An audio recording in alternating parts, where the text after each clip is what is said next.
Reserve time. All right, ladies and gentlemen, welcome back to Starladder Season 8, Day 11, here on Beyond the Summit. I'm Zyori, and joining me for the next 3 games is Mr. Hippie. How are you today, sir? Fired up, man. Ready to go. CIS Dota, always fun to watch. Absolutely right, and let me update the title and put your name in there. Some folks can find your Twitter. Aren't you a sweetheart? Yeah, look at that. Yeah, put your Twitter up there for you. So yes, we do have Relaxer doing fine, aka Team Poseidon, now under the tag of RX, facing off against the Retry, or the Retry, depending on your chosen flavor. Okay. So back-to-back games here today, guys. We're actually a little bit behind schedule as we've had long ones nonstop. That last game, I'm still trying to wrap my head around it, Hippie. I don't know if you got to catch most of it, but RX almost taking out Empire. And that long, drawn-out, slow siege against a Pugna, not something most teams want to do.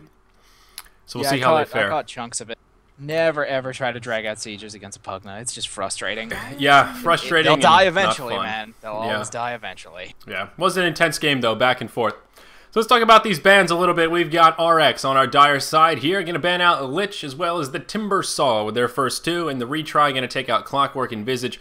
And that's going to open up for a first pick Alchemist. So it's interesting how the flavor of the week changes. You know, first it was, oh my god, first pick Clockwork every game. Then it was, oh my god, first click Venno. And now we're moving into the, oh my god, I think Alchemist is a little bit better than I thought he was. And teams are first picking him again. And I'm not disappointed. Alchemist is a pretty well-rounded individual. So glad to see him, well, getting some attention here. Some much-needed love coming the way of the old Alchemist. Well, yeah, I think it just has to come back to the fact that he's being played in roles besides hard carry, so now he's a versatile pick, so now you can pick him in the early phases. Yeah. I mean, because if he's available to be support mid or carry, you're not really locking yourself in at all by putting the first pick down. Yeah, absolutely right about that. One of the reasons he does work so well in that role. Now, RX going to grab 2 scary heroes with their opening bout of picks as well, Venno and Elder Titan. One of the more aggressive supports available in the pool, and Elder Titan, well, the hero that truly needs no introduction. I think at this point, we've all watched enough competitive Dota to understand what makes Elder Titan the scary force that he is indeed. But the Retry going to grab Viper, and he's been one that Merlini and I have joked that CIS teams seem to have this sort of unspoken agreement, this unspoken truce that Viper will be banned and never picked, because we see him banned semi-frequently, maybe 50% of the time, and played very seldom. But alas, the Retry, well, they're going to break the truce here. They're going to grab themselves a Viper, and boy, is he a headache to deal with. Dude, he's not fair. You got to have that permaban truce. How do you beat that orb walk in lane? In a 1v1 situation, how do you beat it? And there's no ganking allowed. There's no such thing as ganking, so you can't kill Viper. It's simple. He always wins. Yeah, well, almost. He is one of those heroes, sort of like OD. You can do okay against him, you can hold your own, but all in all, you really just want to get the hell out of his way. That's one of the best ways to deal with him. So we'll see. We'll see what they try and draft to deal with him. Any heroes that you like in particular to try and go toe-to-toe with Viper in that mid-roll? I don't like going 1v1 against Viper, period, so what I would like is for them to have some good roaming supports. Just in general, 1v1 against Viper, if you have an intensely strong hero, I mean, maybe... No, you know what? I don't even know. Maybe you could do it with Kunkka. Maybe you could get away with it with Razor, probably. Yeah. Just because Razor is they're such intensely strong 1v1s all on their own. Right. But I mean, really, the best solution to Viper is to just gank him a couple of times and slow down his snowball, because the orb walk is frustrating. Even if you have like a level or 2 on him, just the amount of harass he puts out is absurd. Yeah. Absolutely right about that. And as you mentioned, he is one of those heroes kind of like Shadow Fiend, kind of like Crobulus, although very powerful, and the man does not have an escape mechanism. Oh god, pardon me, I got the hiccups all of a sudden. I had a little bit of ice cream in between those matches. Looks like it's coming back up.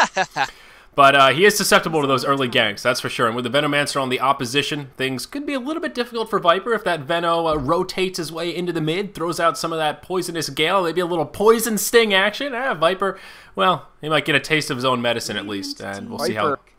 I actually really like having a Viper against a Venno, because if Venno ever puts a dot on you, he's slowed for the rest of the fight.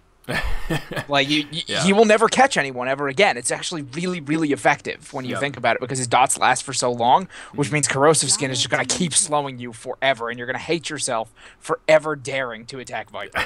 I love Leshrac, by the way. That's one of my favorite heroes. I'm so happy to see him right now. Yeah, we've seen him make a little bit of a showing every so often when teams want to go for those pretty aggressive push strats. It seems as of late, if you see a Lesh, that usually means you're going to see some Diabolic Edict, early level 2, level 3 towers get knocked down. That seems to be where he's starting to shine. So very exciting. I wonder if they're going to do that classic Lesh Shadow Demon pairing. We have seen that. I think Berlini and I saw it once earlier this week, and it worked okay. You know, that is that classic duo. You set them up with the Disruption, land an easy split earth. Pretty satisfactory stuff. They may opt for it here, but we'll see what RX want to grab. Rubik, Elder Titan, Venno, still a very open-ended draft, and we'll see what they want to do. They could really also do it with just if they do kind of a roaming pair, or if they do maybe a tri-lane, or maybe even just a jungler with some sort of slow. Because if you get a slow so the Alchemist can get the initial stun, the Leshrac can follow up very easily as well. So I mean, they already have a really good dual stun pair. You want to give that Alchemist a little bit of time to charge up, and so but if they have the slow to keep them in range, you don't need to worry about having the solid stun to set everything up because the Alchemist will become that. Mm-hmm. Yep. Sorry, I was glancing.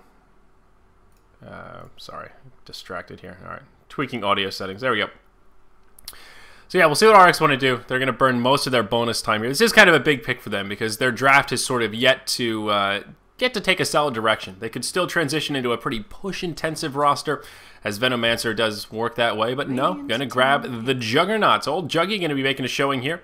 And, well, not a bad choice, though definitely more of a mid-game oriented type pick. And Tusk, that is, okay. So, all right, let's pause, let's reset, let's try to harness our excitement. Tusk is one, he really gets no competitive love. And I think the last time I saw Tusk was on the Dota radio channel when you and I were casting Starladder Season 7.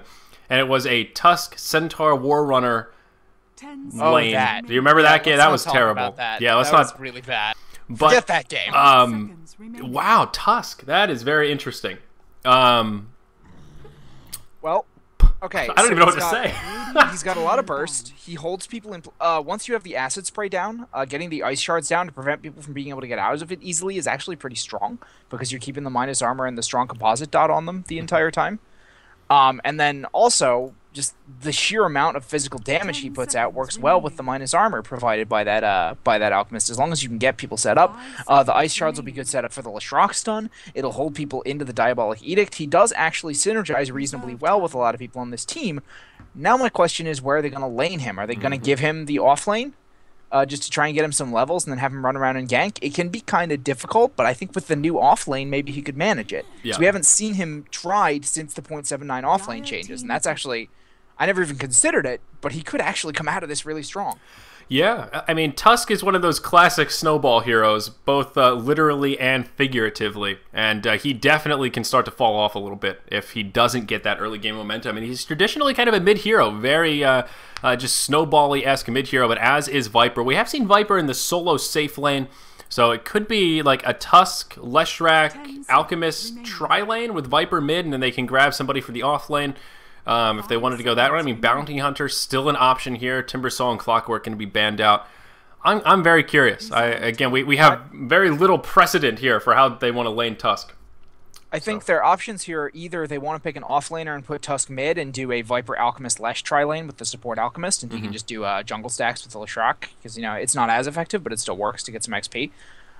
Or they want to put the Tusk in the offlane, the Viper in the mid, and they want to carry the Alchemist with one more, but then you're getting a little bit greedy, I think. You have a lot of people who need several levels before they're able to be effective. But if the Tusk kind of gets a little bit of good XP and gets his burst damage going, that's, aside from the Titan, there's a very squishy team over there on Relax, and he could really put a lot of work in. Yeah, absolutely. But Storm going to be a nice mobile support, or why did I say support? Mid-hero. God, no, I'm all over the place today. But, yeah, not a lot of hard carry on the way of Relax, and they're going to have to really hit that mid-game stride. Of course, Juggernaut, one of the things that's great about him is that mid-game damage he can put out, especially once he gets that Ag Scepter, Omni Slash, becomes quite the potent ultimate. But he does start to fall off a little bit in terms of hard carry route. He ain't no life stealer, as they say. But, Very curious to see what the retry are going to do with this final pick. Almost impossible to predict because I just... who knows how they want to lane in. They have plenty of time to think about it as well. If it's an off laner, I would like the bounty hunter you suggested. Yeah. Because, you know, just with the amount of burst damage they have on their team, I think they could actually get some really good track snowballing, and he would go well with that. Maybe they want to pick a jungler, actually, in which case... Yeah, I was going to say, there's PGG on that team. We can watch some missed black holes. Yeah. It's going to happen. Hey, it's actually a possibility here. It wouldn't be the worst pick. It would set up nicely. They don't really have a lot of great initiation right now, and the only good anti-BKB... Well, no, they have 2 good anti-BKB. Never mind. Forget the anti-magic community thing. They're good on that. But just in general, I mean, Enigma can set up a whole lot of stuff. They have good AoE already from the Leshrac, getting people set up inside of the Alchemist Acid, and then maybe tusk them in with the Ice Shards. It could be pretty nice. Yeah. I don't think it's a guarantee, but I think it's viable. Yeah, absolutely. Definitely viable. I will concede to that, my friend. But they are going to burn all this bonus time. Maybe they're still thinking about exactly how they want to set this up as well. But they're going to have to get executive here in about 10 seconds. Remaining. I think the one thing you'd worry about with the Enigma or any jungler, and they're going to pick the Wind Ranger, is that they'd be getting pressured a little hard in the laning phase to necessarily run a jungler, because this is a very aggressive lineup from Relax. Yeah, that's a fair point as well. So I think, what do you think, support Windrunner going to be coming out? That's a good question. That's what it looks like. With TR, I don't know their players as well, so it's a little bit harder to say. Heart tends to be their mid player, so I think it's going to be a mid Tusk. And, yeah, probably going to be an off-lane Wind Ranger, and then that tri-lane with Lesh, Viper, and Alchemist. That's my best bet, but we could still see those rotations. It always bugs me that players can swap once they get into the game, because it plays with me a little bit. I think it was the match earlier, I was just, like, talking so much about Alchemist mid, and I was like, oh, wait, they swapped. That's not going to be Alchemist mid. Damn it, I should have double-checked before I went on about that whole thing. So... we'll see. They are going to start off as kind of a 5-man death ball, so hard to say where they're going to settle down. Well, they do have a pretty solid level 1 engagement right there. Yeah, they do. They have a very solid level 1 engagement. Yeah, so it looks like they are going to roam up, and you never know. They may bump into somebody up here. Relax are not going to follow suit, and they're going to do just sort of the classic head to lane, get ready. So Juggernaut, well, he could be under heavy pressure, although not always the best choice. That Blade Fury does do a pretty good bit of damage at level 1. But, uh-oh, they may actually walk right into him here. Nexus in an okay position. He had the sight line. Yep. And, yeah, Ward going to come down. He had not only the sight line, but he had an immediate pullback to cut line of sight. That was actually a really, really nice position for him to be in since he was solo, because he had good sight lines in every direction and an immediate retreat path. Yep. So he is going to fish his wish, and he will maintain his survivalness. He will maintain life here up top. Sorry, I'm really... all over the place. So, okay, here we go. Let's introduce our rosters here as things are starting to settle down. On the dire side, we do have Team Relax, a.k.a. RX, a.k.a. Poseidon, with a new roster, whatever you want to call them. I think they're still labeled as Poseidon in some of the brackets. We do have Nexus going to be playing on the Juggernaut up here in the top lane. He will be joined by KSI playing on the Venomancer, and Dread going to be supporting on the Rubik. In the mid lane, Tame My Wild going to be on the Storm Spirit, and that means Shotchlo going to be on the Elder Titan in the long lane. Now, already we see in this mid... Tame My Wild going to be under some heavy pressure as PGG is lining it up. He does have a Haste Rune, and Eid going to be here as well. Does have Split Earth level 1 and Concoction, so it looks like they do want to put some pressure on. It is indeed going to be Heart playing on Tusk in the solo mid. And look at this, they're going to cruise in here. Not going to be able to make it happen, though. Nice heads-up play from Tame My Wild on the southern side of the tower. And although there was a Haste Rune on the Alchemist, still not going to be able to make it happen. So let's introduce our Radiant roster here. We've got No Fear playing in the long lane up top on the Wind Ranger. As I mentioned, in the mid, it's going to be Heart playing on the Tusk, the Enigma of heroes as it may be. In the bottom lane, going to be Nubik or Noob1K. Still not sure on the pronunciation, but I'm going to go with Nubik here on the Viper in the solo safe lane. Then we see this roaming death squad here. Eid going to be on the Leshrac, PGG going to be on the Alchemist, and they are going to smoke up and try and rotate their way back into the mid lane. So it seems TR are just hell-bent on picking on Tame My Wild here. But he knows this is coming, so the shards are going to come in, though. That's a really good shard. Look at that. Going to catch him right on the edge. Nowhere to go. Going to be an easy bit of crowd control. First blood comes out. Eid going to be the one to grab the last hit on that Leshrac. Very nicely done. And now we see those synergy between those 3 heroes right there. And, yeah, exactly right. Ice shards going to set that whole thing up. I was literally about to say, I mean, you know, he had the ward to watch the first one. He knows they're roaming. He knows he's not safe here. That's why he's playing so far to the south of the lane. But Ice Shards, man, Yeah. Perfectly positioned. He was just by that wall. So now he's going to, I think Tamar Wild, he's going to be very, very careful about standing next to those cliffs now where he can get cut off like that. Yeah, absolutely. And already the Mobile Death Squad now going to rotate to the bottom lane. This should be a pretty easy kill onto Shotchlow here. And, I thought he might buy a port to try and port out to safety, but no, he's not going to do it. Just going to grab boots. And are they going to get the opportunity? Going to charge up the concoction. And the Split Earth going to be off the mark, actually. So a bit of a missed effort there from the retry. And this is a little bit of a gamble. When you have two supports dedicated just to roaming, you really have to pick up a lot of kills to make this worthwhile. They're both level 1, and if we look at the level chart, the Dire supports, well, starting to pull ahead a little bit. Venomancer's still level 1, but the Rubik is already level 2. So they're putting a lot of resources into these two roaming supports, and I suppose it's been worth it so far, but they're going to have to continue to pick up some kills here or break off this death squad and just go back to farming before these supports fall too far behind. Well, the one thing they do have going for them is that Acid Spray is really, really good at clearing stacks and helping clear stacks. And then Leshrac as well, if you're stacking like hard camps, he's perfectly good at helping clear those out thanks to the Split Earth or the Lightning Storm, whichever one you want to level up. So they'll be able to get some amount off of that. But PGG getting that stun on the slowed Elder Titan. Yep. It looks like Elder Titan going to fall. Down he goes. Nubik on the Viper going to grab that last hit, so that is good news for old safe lane Viper there. And even in the mid lane now, Tame My Wild actually taking a lot of damage. The Snowball going to be used. This could be a solo kill onto the Storm Spirit here. One more ought to do it. Courier going to come in, and oh no! Heart going to turn. Oh my god, I think he's going to fall. I think he could have finished him off right there. They had one swing that he canceled as he turned back. And that's going to be a kill going the way of Storm Spirit. A big overcommit from Hart, and that's going to throw away that little advantage that he picked up from that early kill on Tame My Wild.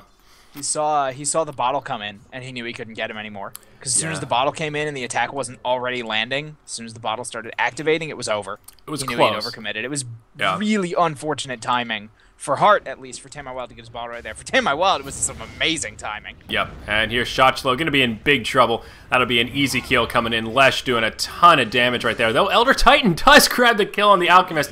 At least makes it a 1-for-1. Nicely done with that Astral Spirit. But, yeah, it's going to be an easy kill. Lesh just standing at point blank with a level 2 Edict. Not going to survive that one.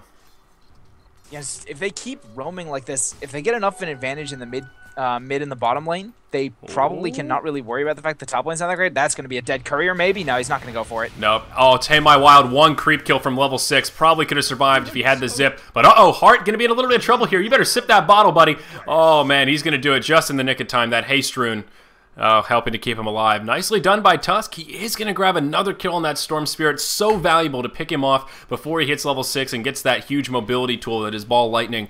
Very valuable kill right there for the Tusk.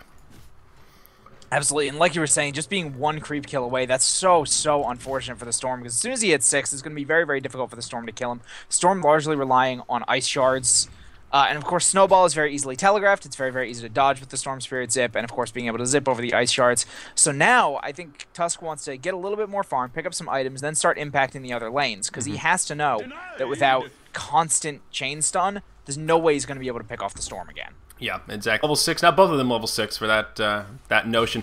But alas, he does have the Walrus Punch. There's the Snowball forward. Tame My Wild. Well, he's going to zip away sort of exactly as we were talking about. No big surprise there. Now Dreg going to come in. Uh-oh, Hart going to be in big trouble here. He's going to telekinesis him back. Walrus Punch comes out, but it's going to be a last-ditch effort. And he will fall. That's going to make it now 3-4 as Relax get another kill on the board. And again, a very back-and-forth mid-effort here.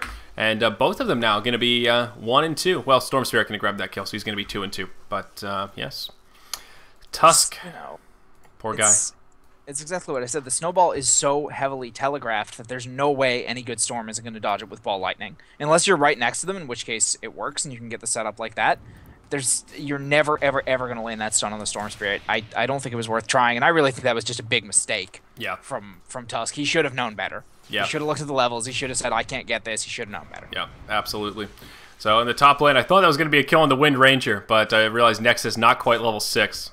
Otherwise would have had a decent Omni Slash. But let's take a look at some of these last hits in the other lanes. We've been focusing on this mid lane so much as both sides have been back and forth. And, well, for good reason. Tame My Wild going to grab himself a double damage rune here, and he is going to take a concoction to the face. But Wind Ranger doing pretty well, sitting 20-0 against the 35-7 Juggernaut here. So not bad for the off laner, and doing much better compared to her counterpart here of Shotchlow on that Elder Titan. So that is one disparity in favor of our Radiant side, and Viper actually getting the better of the farm compared to the Juggy. So that is one thing that Relax are going to have to deal with. This Viper is already off to a good start, #1 on the net worth chart by 1,000 gold.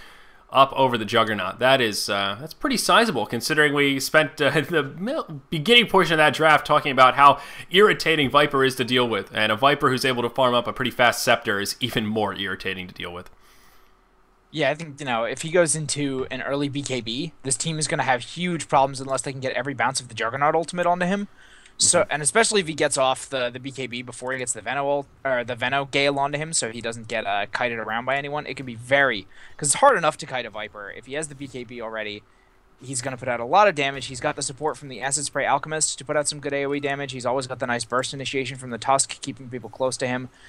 It's dangerous, for sure. I would like to see the Storm try to make something happen. I'd like to see maybe the supports rotate a little bit. A TP from the Rubik maybe could be really nice to set up on the Viper, especially when they see these enemy supports roaming around. As soon as they're revealed, if they don't get anything, I really think that next time Viper gets pushed out or out of position or anything, they need to try and make something happen before he gets too farmed. Yep, absolutely. And here in the mid, looks like they're going to charge it up. A smoke used on PGG and Hart. They're going to go forward here in the snowball. Again, their effort's going to be thwarted. PGG going to get stunned in the tower. Oh my gosh, that couldn't have been a bigger misplay. I don't know what they were thinking. Hart going to fall as well.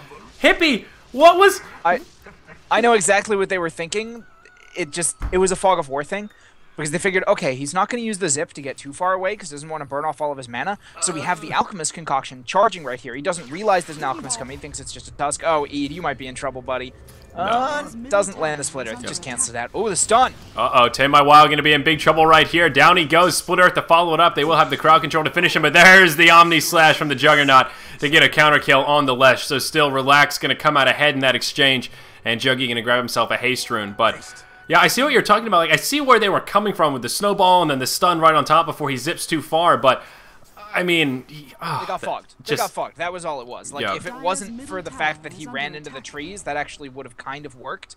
The TP rotation probably still would have gotten kills on them, but I feel like they would have gotten the Storm if he hadn't managed to fog them. And honestly, it's a decent bet that he won't, just because of the fact that the trees will get destroyed. Yep. And here in the top lane, we see some back and forth, almost finishing off that Wind Ranger. Oh, Tusk going to come around the backside. That's end of the Juggernaut. Walrus Punch going to be used to finish off the Rubik, and that's going to be 2 kills going the way of TR. A big overcommitment there in the top lane. So both sides making sort of sloppy overcommits, I guess you could say. And that's going to make it now 7-6 as Tusk makes his way back to the mid lane here. So an action-packed match so far. Much different from the last game we saw, but I think the real victor across all of this is still the Viper. He's had all this room to just continue farming away. He's now got a mech to start things off, and pretty well-timed mech at that, but in the mid, Snowball coming on to Tame My Wild. Hart going to be totally out of mana. The zip over the Split Earth there. And, is he going to be able to finish off Hart? Yep, down he goes. Tame My Wild may pay with his life. Lesh going to finish him off with the Edict as Dread comes in with the Telekinesis. Not going to have the damage to catch this Lesh. So that is going to be a 1-for-1. The 2 mid heroes do fall. Oh, maybe a bit more. Dread now in a little bit of trouble. Mech going to come in. Viper going to join the party. That's the end of the Rubik. So there we go. Nubik finally going to show himself outside of that bottom lane with his fancy new mech. It'll keep his good buddy Lesh the pony alive. And he's going to grab a kill of his own. So again, I'm going to second my own notion here. Viper coming out the true victor across this match. Yeah, absolutely. And with that early mech and the Lesh and the Alchemist, I really hope they just turn to knocking down towers. Let's start executing the traditional 3-step program of CIS Dota. Dive tower, kill hero, kill tower. Previously, we've gotten a dive tower, and then we kind of got held up at the kill hero part, so we haven't quite managed to progress. But maybe now with the mech, they'll be able to kill hero and kill tower. It's simple. Yeah. Mech, of course, superb for diving towers. I think everyone knows that. Yep, absolutely. And it's great for this kind of early team fight that they're going for here, at least seemingly for TR. Both sides have been pretty aggressive, but RX do not have a mech, and they've got nobody really working towards a mech. So that's going to be a nice early team fight advantage for TR here, and I'm sure they'll keep up some of the pressure. Looks like we could see some initiation down here in the bottom lane. PGG going to throw the stun on Shotchlow, but over on the other side here, Dread going to get caught in the woods all by himself, and down he goes. Lesh going to finish him off with the help of the Viper. And Shotchlow will be able to survive, but still they grab a kill on the Rubik. And finally, TR now starting to grab a bit more momentum. They've had the lead throughout this game, but it's in back and forth. Finally starting to grab some serious momentum, and I think they're going to group up for that first bit of pushing. Again, as we mentioned with Lesh, a hero known for that pushing prowess, and he is level 8, 4400. 4 points in the Split Earth, 4 points in the Edict, so they should be able to knock these towers down semi-easily. And we'll see how Relax want to deal with it. Looks like they are going to throw some sort of defense. Shackle flies, not going to latch. And Tusk just farming away in the mid, trying to keep Storm busy. Open up a little bit of space for his buddies to push this bottom tier 1. But Storm's not having it. Tame My Wild thinking about heading down that way. Thinking about it. It's worth pointing out also that the Lesh has picked up his Urn at this point, meaning they have even more nice early game sustainability, which means they can really turn like any kill or couple of kills into 1 or maybe even 2 towers with the extra, 400 points of health they're going to get, so they don't have to go back. The Lesh has that extra bit of mana regen, making sure he can keep spamming that Edict, keep spamming the Split Earth whenever they're off cooldown, and not have to worry about, oh crap, I have to run back to Fountain now because I'm completely empty on mana. He'll have some time between fights to get himself set up. Port from the Viper top looks like he just wants to farm, and probably get this tower deny right here. Yeah, I was thinking the same thing, like, oh, maybe something on the Jug. Nope, yeah, just going to go for a pretty easy tower deny. Nice little play from the retry. They gave Juggy a little bit of farming room up here. Looks like he did go phase boots. Nice shackle in mid. Urn. Oh, Tame My Wild going to be in trouble. Yeah, there we go. Caught the tail end of it. And yeah, shackled him off a creep. Got the. They actually saved the Split Earth stun very, very nicely until the end of the shackle. Got maximum damage off the Edict. Yeah. Otherwise, I don't think they would have gotten him. I think if they had burned the Split Earth too early, he would have been able to zip away. Yep. Always a big kill to slow down that Storm Spirit. And a noble effort there, but the shackle not going to connect. Sachlo in big trouble though. Walrus Punch, Viper coming around the backside. And that'll be 2 now easy kills for the retry. And they're going to press forward now, start pressuring this tier 1 tower in the mid lane. Lesh going to use the Edict right away. Glyph comes out on point, and that will absorb a lot of the damage, but still should be a relatively easy push. All 5 members of the retry here in the mid lane. And that will be the second tower kill of the match. Of course, the first one was denied up there in the top, so TR are going to further their gold lead a bit here. Upwards of about 1,200. Still, the experience graph is what's really scary. Upwards of about a 4,000 experience lead here for our Radiant side. And it shows in the supports. Venno and Rubik, the 2 lowest in the game at only level 7. And these Radiant supports just doing a bit better than that. I was a little worried about this heavy roaming strategy that they went for, but it did pay off. Lesh sitting level 9 right now, and, well, level 8 sitting on the Alchemist as well, who does have an early Medallion of Courage. They've got the Force Staff on their Windrunner as well, so these support items are coming up really, really quickly. And the fact that, of course, the Viper, traditionally, he went for the mech, and it looks like he's going straight. Maybe he's getting the casual point booster into BKB, but I wouldn't be surprised to see him go straight into Ags. I don't think he feels particularly threatened by this lineup of Relax, especially because the Venomancer has just been a non-presence. He's been sitting in the jungle, just farming with wards this entire game, not doing anything except getting, 40 last hits on jungle creeps. And that's nice and all, but his team is losing some stuff. He is going for Midas. Ooh, missed the Viper getting kills in the bottom. Oh, I saw the whole thing. Pretty simple? Yeah, pretty simple. Nuba came around the backside, Heart initiated with some Snowball, some Walrus Punch, and yeah, poor Shachlo going to be hard-pressed to survive that one. Yeah, so the fact that they got all these support items quickly, and now they just actually picked up the drum onto Tusk, so they have that aura as well. They have a whole lot going for their early team fight just in terms of item advantage, and every single one is like a team item, pretty much. There's nothing personal about it. So look at these just 5-man groupings. Look at how fast they're able to knock down this tower with that Edict. The acid spray to just zone people out, make no one want to TP anywhere near this tower. They're probably going to get plenty more towers before this advantage goes away. Yep. Tame My Wild going to be able to zip away. One of the great things about the Snowball, even though Storm Spirit can get away from it, it does sort of force him to use that Ball Lightning. He has to make that executive decision, hey, do I want to get hit by this Snowball, or do I want to burn most of my mana pool and zip away and survive? So it at least puts pressure on the Storm Spirit and gives him more of kind of a defensive foot, rather than where Storm Spirit really likes to shine when he can be that aggressor, that house forward, and makes the plays happen. So even though he can survive pretty well against Tusk, so far it serves as a pretty good mechanism just to zone him out, as we saw right there. Yeah, I hadn't really thought about that effect that the Snowball is having, but you're right. It's making him burn mana that he'd otherwise like to use, just, zipping around and getting extra overload charges. So it is, to an extent, being pretty effective, and especially, I think, when he has the Alchemist rolling in with him, because they know the stun could be charging up, that's even bigger. Yep. Viper coming around the backside on the Shachlo here, perhaps looking for a kill, but Tame My Wild is going to come in, and that will give him the support he needed. Shackle going to fly from No Fear, but not going to latch. So no kill is going to come out. If that had latched between those two heroes, perhaps could have been a kill, but not going to find it. Oh, E going to connect with a nice split earth there from the high ground, just harassing the Storm Spirit a little bit. Uh-oh, he's going to zip up to the high ground now. E going to use the Edict, and that'll be a zip down back to the low ground, and Tame My Wild will survive. And that'll be the end of it. Up here in the top, Juggernaut's been pretty quiet this game, though. He is now level 11. He did pick up a Hand of Midas as well. And PGG going to be in a little bit of trouble here. There is an Omni Slash available. Trying to stay near the creeps. He's charging it up. And there's the Omni Slash. Not going to be enough to survive, though. Viper's going to be here now. Nexus doesn't have much. He's going to drop the Healing Ward, but I think Viper should be able to finish him off without too much trouble. Nexus looking for an opportunity to port out. Not going to have the mana for it, though, anyhow. And, oh, some fancy footwork around the trees. Looking for perhaps a kill into the tower. Still going to fall. While all that was happening, we did, well, miss a kill onto the Elder Titan down in the bottom lane. That Lesh was able to finish off. It looks like just a 3v1 kind of a deal. That was quite the little dance the Juggernaut did. It was pretty funny. Oh. He got a little lucky on those Omni Slash bounces. He had there's still you know, a couple of creeps left that he didn't actually bounce to, but in the end, you can rely on getting a good chunk of your bounces on the hero, I think. I just want to comment on the Midas for Jug. Usually I wouldn't like that because I would feel like he needs to play aggressive, but their team is far enough behind and they're up against a team that is kind of equally mid-game motivated that I think it's actually a good thing. He needs those extra levels. He needs that extra farm. I really hope, for Relax's sake, that this Midas on the Venomancer pays off, because his lack of presence in team fights and ganks so far has really been keenly felt. The lack of the Gale, the lack of the Poison Sting damage. He doesn't even have his ultimate. He skipped it for now. Yeah. Interesting take on the Venomancer. As you mentioned, I realized he was playing passive, but he is literally 0, 0, and 0. One of the most aggressive supports in the game, just playing static. Hey, I'm going to farm. I'll see you guys in a couple hours. GM does this on occasion. Yeah. He just stacks up, you know, Ancients and Hard Creeps and just farms them up to try and get himself a whole lot of gold. And sometimes it pays off, sometimes it doesn't. But, you know, it's not like it's a bad strategy. It's just a little bit risky, because if the enemy takes enough of an advantage while your Venomancer just isn't present, then all of the gold you manage to stack up on your support really isn't as valuable. Right.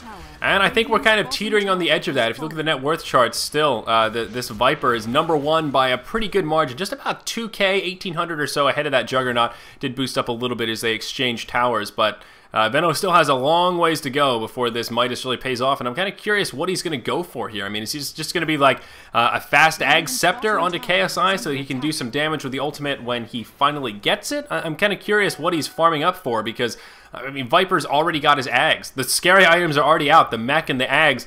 This is when Viper really starts to shine, and it's just going to get worse from here, and that's what really makes me nervous. But we'll see. Like you said, it could pay off. Still potential. Looks like in the mid lane they could be lining up a kill onto Nexus. Wind Ranger going to come around the backside and looking for a potential shackle here. Nexus just going to burn the Blade Fury right away. No fear. Still looking for an option to shackle. Is going to find one that's going to latch. Are they going to have the crowd control to finish him off? There is an Omni Slash available, so they need to be a little bit careful here. Negative earn. Nexus going to turn. He is going to get the Omni Slash off. He'll finish off Eid. Is going to fall to the Acid Spray of the Alchemist, but still makes it a 1-for-1 and a nice 550 gold bounty to end that dominating streak. Lesh was 6-1 previous to that death right there. So, nice play from the Juggy, but still, support for a carry. TR going to get the better of it. Yeah, I mean, I'll give it to him. It was definitely the best play he could have made to pick off that Lesh, because quite frankly, if he hadn't gotten the kill on the Lesh would have finished him with Pulse Nova. So they made they made sure that, 4-man stomp, but they're not going to get anything out of it. Not long enough. It's only level 1. Ouch. Oh, I was so excited, and then nothing. Yeah, that was really a lot of hype, and then there was no fall. Just, oh, bummer. It was such a good stomp. It's so hard to catch that on more than like 2 heroes. Yeah, it was a good stomp indeed.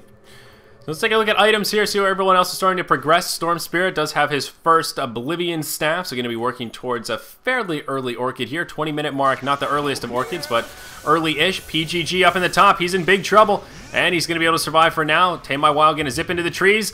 Split Earth going to connect. Oh, man, he's going to pay for that one. PGG survives that Chemical Rage just enough to keep him up, and they're going to get a free kill on the Storm. A big overcommit, nicely played by the Lesh. I just gotta say, Eid has been hitting such perfect stuns this game. Not just like on the positioning on them, he's missed a couple, but he's gotten really nice timing on a lot of them. He got that nice TP cancel. I know they had vision, so it wasn't quite quite as impressive as if he had landed it blind. But at the same time, he got him basically on the edge of that to make sure that you could cancel that TP. There wasn't a lot of time left, and the amount of times he's chained really, really well off the shackle shot in particular. He's timed that perfectly with that 3.75 second stun to make sure they get max stun time, which is of course like a good 6 seconds. If you have, it's practically 6 seconds when you chain both those stuns together, which is ridiculous. Yep. Especially if you manage to shackle 2 people close enough together that you can get the Lesh stun on both of them. Then it's just like, oh my god, how do we win this fight? We just got 2 people 6 seconds stunned at the start of it. Yeah, absolutely. So I'm still trying to keep my eyes peeled on this Venomancer. He's now picked up a Force Staff following that Midas. He's sort of chipping away at the Dire Ancients, but he's still yet to really come online and do anything too crazy. He does now have his ultimate, at least, at level 10. So that is a step in the right direction for becoming more of a team fight player. I think TR would be well advised, though, to keep the pressure on. They've got a nice lead set up for themselves, but it's starting to dip down. Relax will out-farm them in this kind of static farm fest. Compliments of their hands of Midas. There are none on the side of TR, and of course 2 on the side of Relax. So they need to keep the aggression on. They need to continue to knock down these outer towers and pick up kills wherever possible while they have this edge, because it will start to dissipate. PGG going to take a stun on himself. That will slow him down a little bit here. But first Necrobook is up on Tusk. Yep. Oh. So we know which direction TR wants to go. They want to go in. They have the Necrobook. They're probably going to get. I'd expect them to get maybe 1 or 2 more. Maybe the Alchemist, if he starts getting more gold, will go in for a Necrobook. It's possible the Windrunner could go in for 1, but just getting that one on the Tusk. Also, just remember, it's really good on Tusk in general, because if you shard someone in and then get Necro minions on them, and then you have the Frozen Sigil as well, that's some insane solo kill potential. Like, even after Tusk's Walrus Punch combo just isn't quite enough to finish someone off, with Necro units, it absolutely is. Those things are insane. Yep, that's a good point. You're going to be finding a lot of solo kills now, but still. Yeah. It's a good point, though. An item that does synergize with Tusk, aside from trying to do an aggressive pushing type strategy. But here, Tame My Wild could be in a little bit of trouble. Uh-oh. Wow, look at that chain stun. He's going to die before he even knows what hit him. He was fogged, man. He had no idea that was coming. No vision, because he was stuck in the trees, but he didn't think they could see him. That was the big thing. Yep. Absolutely right. And oh, Venno going to throw a ward on the steps there. Going to block out No Fear. And that's a crafty little Venno play. And that will keep them safe as they do continue to chip away at these Ancients and retreat. Going to force Windrunner to take a couple of poison stings here. But yes, slowly but surely, that net worth chart, Juggy is, well, he's closing on the Viper. Not quite there yet, but he's just farming away. He's in free farm heaven up here in the top. Again, this is what TR need to be careful of. Although Juggernaut isn't the hardest of carries, he can certainly play that role, especially against their lineup that doesn't have the most carry potential. Not the worst either, but they're about to spike their power really, really hard. I didn't mean to talk over you. I apologize, but I just need to get in. They just hit level 11 on the Venomancer, and they're about to have an Aghanims on the Juggernaut. He's got the money for it right now. So their power spike is just about to leap forward, especially, I mean, they have the level 2 Stomp now. They can get a little better setup out of that Elder Titan. If they take a good fight right now, it could be huge. And Nubik going to get initiated on here, but they're not going to follow up. Whoa, a nice set of shards coming out. Mech going to be used to try and help bring RX. Earth Splitter comes out again, going to do a good bit of damage, but Venno will be the first to fall. Dreg going to fall shortly after here. Now things starting to look a little bit rough for RX. Shotchlow in big trouble. Down he goes as the shards come out. Zip away from the Storm Spirit. He will survive to tell the tale. And Juggernaut, he never even made it to the fight. Nexus is still just farming away here in the top lane. May grab himself a little bit of pressure on that tier 2 tower, but it looks like TR just going to rotate after that success into the Roche pit and try and take out a fairly, well, not actually a pretty normal Roshan timing here, 25 minutes. It feels early, but only 24 minutes in, they are going to start pressuring Roche. It's going to be real quick with all that minus armor between the Medallion and the Acid Spray. But yeah, I can't believe they committed to that fight, and so many things went wrong just beyond that. They got sharded into a 2-man Alchemist stun. They were all caught in Acid Spray. The Earth Splitter was pretty good, but the Venomancer never got his ultimate off. Like, all of these important things that needed to happen in that team fight. First of all, you needed to wait for the Juggernaut with his Aghanims. I just don't understand why they tried to take a 4v5. Yeah. Even if they felt like TR was kind of out of position. You have a team that has the advantage on you. They're tankier than you. They have more items than you. And you're not really in position to get a pick off by initiating with the Storm Spirit just because of all the stun pressure that can come back against you when you go in. So I just... That was very questionable initiation, I thought, and then the rest of the fight just kind of spiraled out of control. Yeah, exactly. I mean, Storm is safe from the shards, but everyone else, if they get stuck there, you know that's going to be an easy, unstable concoction depending on their positioning, possibly even an easy shackle as well. So definitely seeing the synergy that Tusk brings to this lineup, and I'm liking it. I'm always excited to see new heroes. Not maybe new isn't the right word, but heroes that we don't see a lot of make a presence here. Up in the top lane, PGG in big trouble. Does have that Chemical Rage on, but won't be enough to keep him alive. They are going to grab themselves a free kill on the support Alchemist. He was sort of up in no man's land there, just farming away. But they will finish him off. Level 2 Necrobook now on Tusk as well. So he's continuing to level that up, and Viper just getting tankier and tankier at a moment's notice. Does now have the Reaver in the inventory to go with the Ag Scepter and the Mech. That's now a level 3 Necrobook on the Tusk. But as you mentioned, an Ags on the Juggy, and an Orchid now in the inventory of the Storm Spirit. So that is good news for RX. Shackle going to fly, not going to latch. And Nexus going to head for the hills. Yes, the items just keep coming out and Relax just getting slowed down, except for the Juggernaut. I mean, we still haven't seen a full 5v5. And Relax does have really strong 5v5, but again, every single time they give up a bad fight and don't actually take a 5v5, they're reducing the chances that they'll actually win one. I mean, it's how it's just Dota. They're snowballing. It's kind of how it works. It's just Dota. I like that's definitely like the quote of the day. Come on, guys. It's just Dota. It's just Dota. That's how it works. Duh. Oh man. But what's really scary, I think the scariest stat to pull out, Viper right now is 7-0-3. I mean, Nubik has just not been pressured at all this game, and Viper, one of a handful of heroes that have left completely unchecked. It just he makes it rain. He makes chocolate rain come out, and it's no good. Top tier 2 tower, going to be under heavy pressure, and Glyph is going to be used. Looks like they may back out. Sort of a couple of engagements happening here as Windrunner plays with the Rubik. Uh-oh, Tamai Wow going to hop up. Is going to use the Orchid onto the Tusk, but he's going to be forced back. No support coming in, and they will at least defend this tower for now. KSI going to poke his head out, and this tower shall survive. Veno still with no big items. All he has is this Force Staff. Oh, man. I just can't see one Force Staff being worth all of that early game absence. Yeah, and I think that's, I mean, you were talking about how the Viper didn't get pressured. That's a part of it. And then there's the fact that they're already playing 4v5 in the laning phase, and the rotations from the Alchemist and the Leshrac were constant. There was just so much pressure being put on. I don't think they really had time to think about anything but, oh crap, we have to go save our Storm Spirit. Oh crap, we have to go save our Elder Titan. There wasn't any space for them to put pressure on the Viper because there was just so much aggression coming their direction. And now, I mean, we're seeing the fruits of that. TR played their laning phase of their lineup very, very well. They've been playing the mid game very well. They've been getting the pickoffs they need. And the Tusk is doing pretty well. I wouldn't say he's the star of the game, but he was definitely successful. Oh, for sure. Definitely. I mean, the last time we saw Tusk, it did not go nearly this well. It was very bad. So it's, I would say, fairly successful. He's holding his own. He's set up some pretty good kills. Yeah, I like it too. It is very refreshing. That's At first, I thought you said refresher. I was like, "Who's got a refresher?" And then I actually processed what you said. Refresher Alchemist. Yeah. That's what we do now. So you have infinite chemical rage, man. Didn't you know? New meta. New meta. There you go. So this wall of Plague Wards not going to buy him too much time here. Edict going to come in that tower, going to have 10 hit points left, and they finish it off. No fear though. He is invisible. Going to poke a bit far forward there, but will be repelled. So total tower count now is going to be 4-3 in favor of the retry, so they do maintain a small gold lead here, maintaining that experience lead as well. Still in good shape, still doing what they can. I think they need to continue to put the pressure on, though, before these Midas continue to get out of control. There's now a third Midas as well. Sachlo on the Elder Titan has picked one up. So this is truly Midas Gaming versus non-Midas Gaming here. Well, it's keeping them in the game because I mean, if you look, you look at 21-10, you'd expect a pretty big gold disparity, like at least 5,000, maybe 7,500. It's only at about 4,000. PGG in big trouble here. That's going to be another free kill going the way of the Storm Spirit. Maybe not. He's going to walk away with 12 hit points to spare. That is one lucky PGG right there, I have to admit. Going to get that stun off just in the nick of time, and Tamai Wild backs out. I really like the decision to back out from Tamai Wild because he had no idea what was back there. He didn't have any vision. A lot of people, I think, would have thought, oh man, why didn't he go for that? Why didn't he zip in? He had no clue. They didn't have map vision on most people. The Windrunner coming in alone might have been enough to stop him from getting the kill.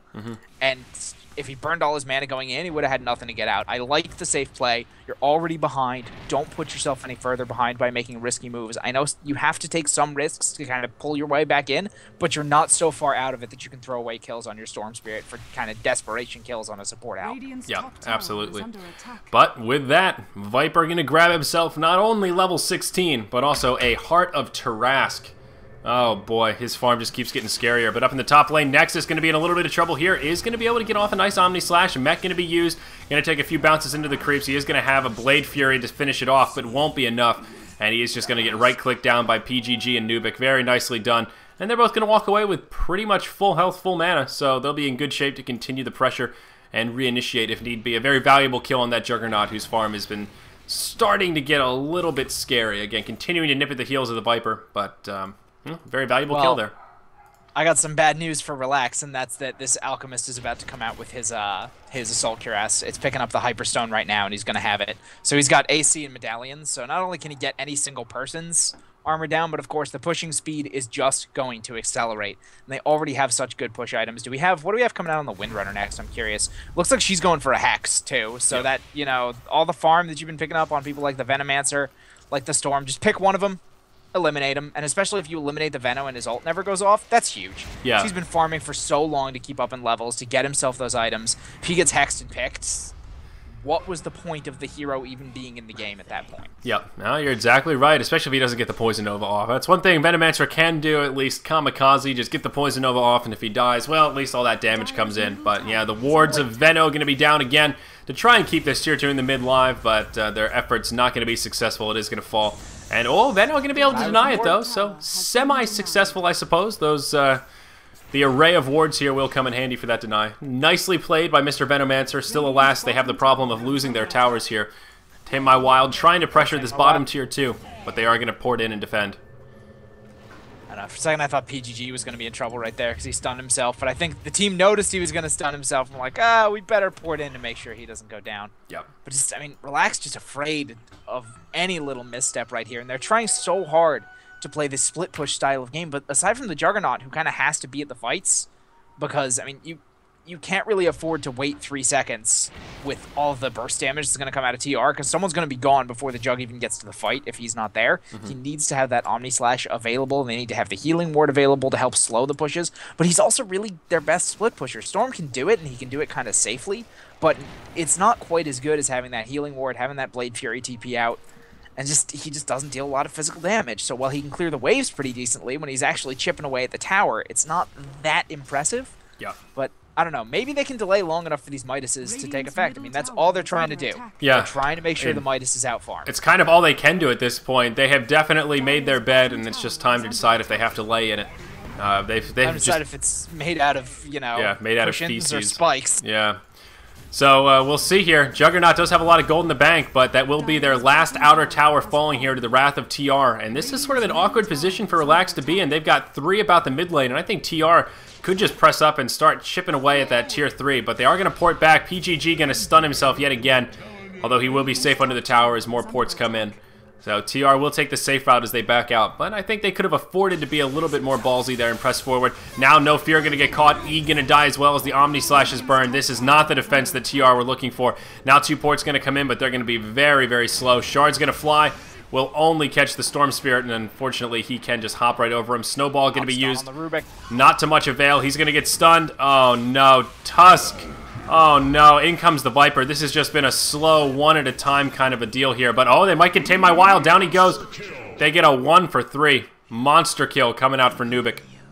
Viper's still 8-0-4, but just a very sloppy defense. They would have been better off just pushing into the tier 3 and trading that tier 2 for a tier 3, or at least forcing the glyph and then taking a fight in the opponent's base. Instead, just throwing their supports away. Very unfortunate. I think so, but you also have to, think about how well Relax actually played that. They dropped the ward right there on the high ground, so they had good vision even once their creeps were dead, so that they knew when people were coming up. They hid some heroes. They hid 3 very, very powerful heroes up the hill. They made sure the Jug was there. They made sure the Storm was there, so that when the supports TP'd back to try and push in, they'd be able to just kill them off, and that's exactly what they did. They burned the Omni Slash, immediately got 2 kills. Then they TP'd in more people and ended up losing the Tusk because of an amazing steal on that Alk stun and a great, great usage of it. Yep, and speaking of that steal on the Alk stun, going to be used on Nubik here to start off this fight. Omni Slash going to come out, going to take some very unlucky bounces as it does go into the creeps for at least half of it. Veno going to come around the backside. He'll go the ulti, but he's going to get obliterated as this fight. Now Nexus and Nubik trying to go toe-to-toe, but the poison going to be too much for him, and that will be the end of the Viper's godlike streak. 1,200 gold going the way of Nexus. He's just going to port the hell out of there and say, Tiwa for the coins. I'm going back to the well, and he's just going to right-click a butterfly. Oh, man, that could be bad news for TR, but it's not over yet. Tame My Wild, he's going to get sheep compliments of No Fear. That's a walrus punch to the face, and that will not only break his nose, but also send him back to the well. So TR going to get a little bit of recovery, but that Jug, man, getting a huge bounty for finishing off the Viper. Absolutely, that's a kill. They needed it for a long time, and better late than never, I suppose. I don't think they can stop TR's Roshan, though, being down 1 player, and with how fast he's going to go down with all that minus armor. Look at that dude get chunked away. They don't even have their primary physical damage dealer here. Yep. So that'll be the end of Roshan. Aegis going to go to the inventory of Mr. Tusk. Walrus Man going to come back twice. And other item pickups, we mentioned that sheep stick. And, Venomancer getting close to that Ag Scepter. He's almost there. He just needs that one last Blade of Alacrity, and he's going to have it. So his farm is getting a little bit better, I suppose. Let's take a look at the gold graphs, see how things are transpiring. Holding steady is sort of an upward trend for TR. The gold or experience graph sort of following suit. Still a lead for TR, but nothing insurmountable for Relax. They're still well in this, and as we mentioned, it's all about the timing here. 3 Midas versus nil. They will eventually get overtaken and pretty much eventually out-carried by this Juggernaut. The question is, can they do some crippling damage before that happens? And, well, the conclusion of this story coming up. PGG now transitioning into a carry build, though. And he just picked up his Basher. So, first of all, I mean, just being able to disable people will be nice if he gets a lucky bash on the Storm or anyone. But the fact that he's going to start being a physical damage monster to back up this Viper and kind of transition into the late game on the Alchemist is significant, I think. Especially with the...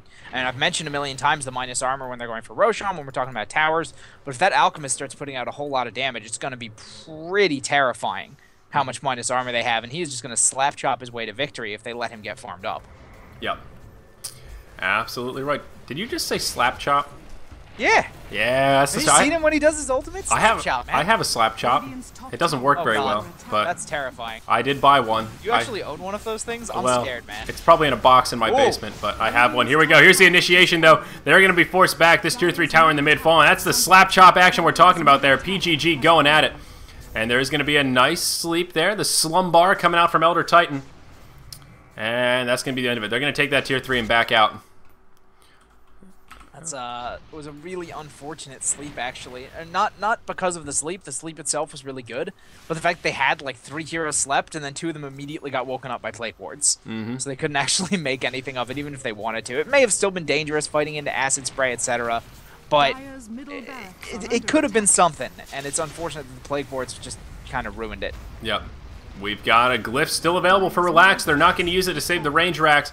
The Earth Splitter comes out and doesn't do much damage by my count. And they're just going to keep on keeping on here. RX still hanging on to this glyph.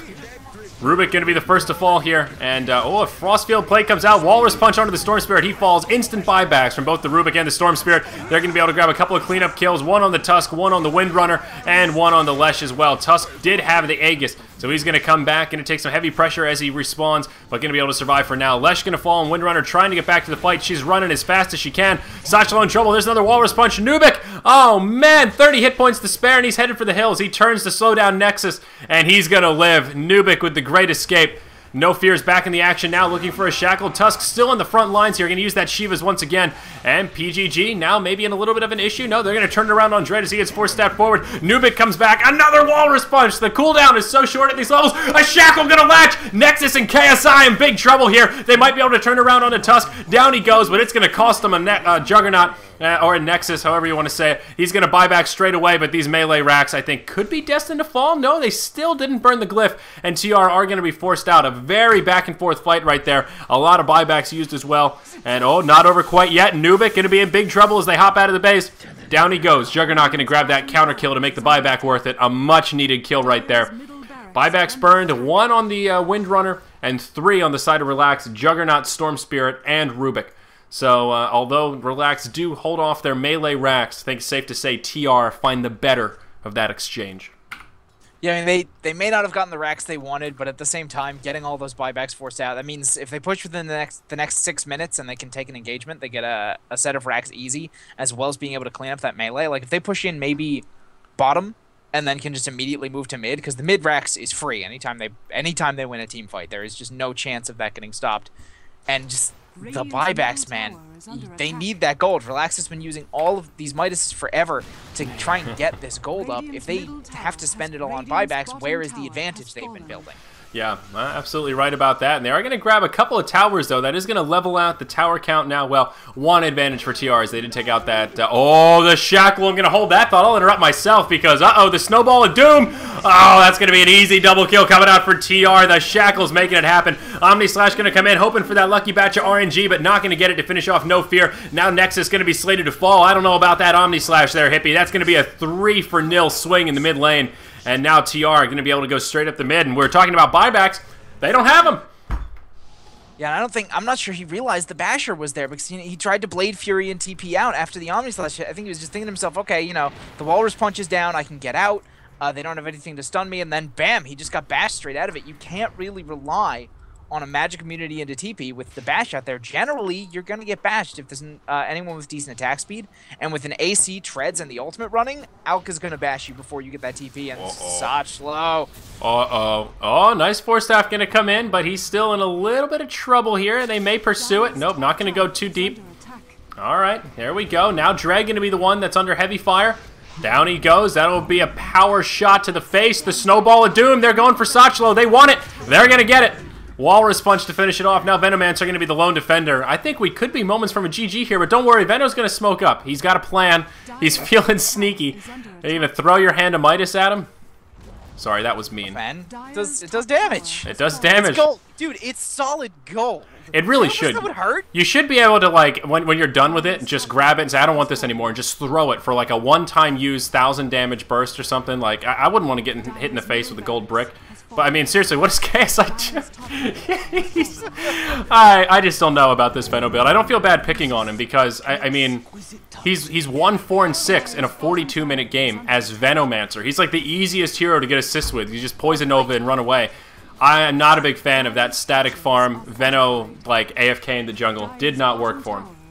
Not just the length of the game, but also it's a 45-kill game. His team has 19 kills, and he's been part of 7 of them as Venomancer. Yeah. I'm with you on that one, but I mean, I get what he was going for. I don't think it's necessarily a bad thing. I don't think it worked in this particular game. Yeah. It ended up pretty bad. Yeah. But it was nice to see Tusk take a good win here. It looks like they might hold. They're going to be mega creeped here, but there is going to be a hold from Relax. I actually looked over. It looks like the Navi Aspera game may be starting because we're so far delayed, so that's a little bit unfortunate. But yeah, looks like they are going to hold him off, and well, Mega Creep's going to come in. We'll see where it goes. But yeah, Tusk showing us there's a bit of synergy here. He's now got a Shivas and a Desolator, but I really like this strategy that TR have pulled out. I always like to see teams experiment and be rewarded for their experimentation. And, well, it's pretty awesome to see some successful Tusk. I would love this to be a precedent. I want to see more Walrus punching action. Hey, man, I love that hero. I think he's a lot of fun. I think he's definitely situational, but this was a situation in which he worked. And I think, I mean, you mentioning just the idea that the Snowball kind of forces the zip out of the storm is really interesting to think about in the early game. It's a dynamic I'd never really considered, because in the early game, that mana on each and every zip doesn't come back that quick. So maybe we see Tusk up against Storm Spirit a little more. I think the rotations certainly helped him a lot, and I do think the star player was Eid. I think Eid was a monster in the early game and really set TR up for their success. But everyone did their job, and some great shackles coming out from the Windrunner. Just overall, well played all around, I think. Yeah, I absolutely agree with that, my friend. Well played as a team, and not that Tusk counters Storm in any way to kill him before level 6, but yeah, I'm going to second the notion that you just second. I'm going to third the notion, forcing him to zip around. Seconding you, man. All willy-nilly. Can you third someone who seconded you? I'm gonna try it here. I'm gonna set a precedent, but Elder Titan gonna fall. Power? Executive power, yeah. Hey, man, I'm controlling the camera. I control the notions. All right. But yeah, this is gonna be a pretty quick ending here, I think. Mega Creep's basically doing the work for TR, but they're just gonna push up the mid lane now that Rubik's down. And there was actually a buyback from the Elder Titan there, I think. But yeah, this is one of these games where the way Relax played it, I'm not sure why they picked Juggernaut. I feel like if they wanted to play this Midas, very farm-intensive game, they could have picked a Lifestealer. He was in the pool, he was not banned or picked this match, and he would have fit so much better into this kind of strategy they were going for. Just not a game where Juggernaut really shines. You know, if this was an anti-mage, maybe they'd be a little scarier now, but Omni Slash, one and done. Blade Fury away is like the best he can hope for, but okay, there's the initiation. Finally a Poison Nova gonna come out. No fear, just gonna stand his ground, though he is gonna fall. Veno gonna get taken out, Storm Spirit goes down, then the Elder Titan. There's the Omni Slash, gonna tickle him a bit, but again, doesn't have what he needs to finish him off. Will catch the Lesh, but that right there, point in case, front and center, why Juggernaut is not the end-all be-all of hard carries. This is that point where, you know, a true hard carry really shines instead of him. But a fun game though, Hippie. A good one for sure. We should have 2 more coming up here. There are 2 Na'Vi games. I'm not sure if the other Na'Vi game started yet, so if it did, we may move into it via the ticket. So stay tuned, guys. There is plenty more Dota action coming your way here on Beyond the Summit for Starladder Season 8, Day 11. I'm Zyori. With me now is Hippie. Thank you so much for joining us. We'll be back.